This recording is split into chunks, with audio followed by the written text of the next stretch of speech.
लोकसभा चुनाव में यूं तो हर सीट की अपनी अहमियत होती है, लेकिन सीटों के लिहाज से उत्तर प्रदेश सबसे बड़ा प्रदेश है और यहाँ पर 80 संसदीय सीटें आती हैं।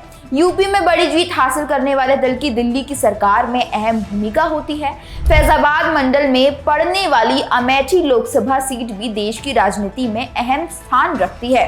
ये सीट गांधी परिवार की सुरक्षित मानी जाती रही है। यहाँ से संजय गांधी, पूर्व प्रधानमंत्री राजीव गांधी, सोनिया गांधी और राहुल गांधी चुनाव जीत चुके हैं। लेकिन 2019 के पिछले चुनाव में यहाँ पर संसदीय चुनाव में सबसे बड़ा उलटफेर देखा गया था, क्योंकि बीजेपी की स्मृति ईरानी ने राहुल गांधी को कड़े मुकाबले से हरा दिया था। 2022 के विधानसभा चुनाव में भारतीय जनता पार्टी को 3 सीटों पर जीत मिली थी, तो 2 सीटों पर समाजवादी पार्टी को जीत मिली। कांग्रेस को अपने गढ़ में एक भी सीट नहीं मिली। 2017 के विधानसभा चुनाव में भी कांग्रेस यहां से खाता तक नहीं खोल सकी थी। 2019 के लोकसभा चुनाव में अमेठी संसदीय सीट के चुनाव परिणाम पर नजर डाले तो यहां पर मुकाबला कांटे का रहा था और पूरे देश की नजर यहां के चुनाव पर टिकी थी। अमेठी संसदीय सीट पर 27 उम्मीदवार मैदान में थे, लेकिन मुख्य मुकाबला बीजेपी की स्मृति ईरानी और कांग्रेस के राहुल गांधी के बीच था। 27 में से 14 उम्मीदवार को निर्दलीय प्रत्याशी थे। खास बात ये रही कि रायबरेली सीट की तरह समाजवादी पार्टी और बहुजन समाज पार्टी गठबंधन ने अपनी ओर से उम्मीदवार नहीं उतारा था। चुनाव बेहद कांटे का रहा था। कभी राहुल तो कभी स्मृति ईरानी मतगणना के दौरान बढ़त बनाती दिख रही थी, लेकिन जीत बीजेपी उम्मीदवार के हाथ लगी। कभी गांधी परिवार के गढ़ कहे जाने वाले अमेठी संसदीय सीट पर 2019 के चुनाव में बीजेपी ने दूसरी बार सेंध मार ली थी। इस बार ये सेंध बहुत गहरी थी, क्योंकि राहुल गांधी जैसे बड़े नेता को हार का सामना करना पड़ा था। अमेठी सीट के राजनीतिक इतिहास को देखें तो ये सीट 1967 में अस्तित्व में आई थी। इमरजेंसी के बाद 1977 में हुए लोकसभा चुनाव में इंदिरा गांधी के बेटे संजय गांधी ने अमेठी सीट से चुनाव लड़ते हुए पॉलिटिकल डेब्यू की, लेकिन तब उन्हें हार का सामना करना पड़ा था। यहाँ से जनता पार्टी को जीत मिली। हालांकि 1980 में अमेठी में हुए लोकसभा चुनाव में संजय गांधी ने जीत का स्वाद चखा, लेकिन कुछ समय बाद एक हादसे में अचानक हुई मौत के बाद संजय के भाई राजीव गांधी ने यहां से पॉलिटिकल डेब्यू किया और जीत के साथ संसद पहुंचे। अमेठी में 1981 में हुए उपचुनाव में राजीव गांधी ने शरद यादव को हराया था। अमेठी पर 1984 का चुनाव बेहद दिलचस्प रहा था, क्योंकि पहली बार यहां पर गांधी परिवार आमने सामने था।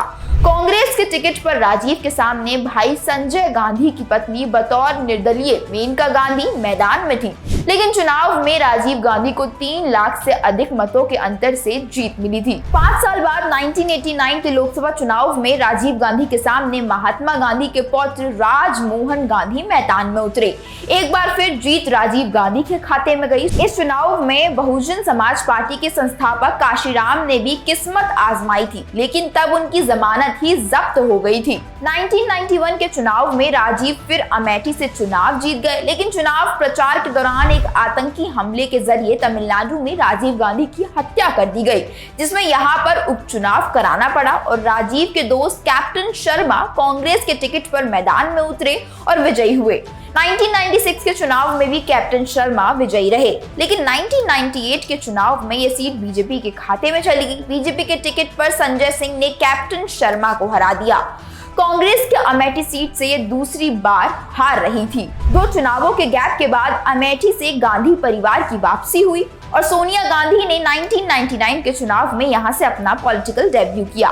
संजय राजीव के बाद सोनिया ने भी यहां से अपना पॉलिटिकल डेब्यू किया था। सोनिया को 3 लाख से अधिक मतों के अंतर से जीत मिली थी। हालांकि उन्होंने बाद में सीट छोड़ दी और अगले चुनाव यानी 2004 में रायबरेली संसदीय सीट से चुनाव लड़ने लगी। गांधी परिवार से राहुल गांधी के रूप में 5वीं शख्सियत ने अपना पॉलिटिकल डेब्यू किया। 2004 के आम चुनाव में राहुल ने अपने पहले चुनाव में जीत हासिल की। 2009 के लोकसभा चुनाव में राहुल को 71% से अधिक वोट मिले और लगातार दूसरी जीत हासिल की। 2014 के चुनाव में मोदी लहर के बीच बीजेपी ने अमेठी सीट पर स्मृति ईरानी को मैदान में उतारा। मुकाबले में पहले लगातार चर्चा का माहौल रहा। 2014 के चुनाव में मुकाबला त्रिकोणीय दिखा, क्योंकि राहुल के सामने स्मृति ईरानी और आम आदमी पार्टी की ओर से कुमार विश्वास मैदान में थे। राहुल को यहां पर 4,08,651 वोट मिले तो स्मृति ईरानी के खाते में 3,07,000 वोट आए थे। कुमार विश्वास चौथे स्थान पर रहे। राहुल ने अमेठी से चुनावी जीत की हैट्रिक लगाई, लेकिन 2019 में राहुल अपना पिछला प्रदर्शन नहीं दोहरा सके और बीजेपी की स्मृति ईरानी ने चुनाव जीतकर इतिहास रच दिया। वजह ये रही कि स्मृति ने लगातार अमेठी में प्रचार किया था, जिसका फायदा उन्हें मिला। लेकिन अभी सवाल ये उठता है कि स्मृति ईरानी के सामने कौन?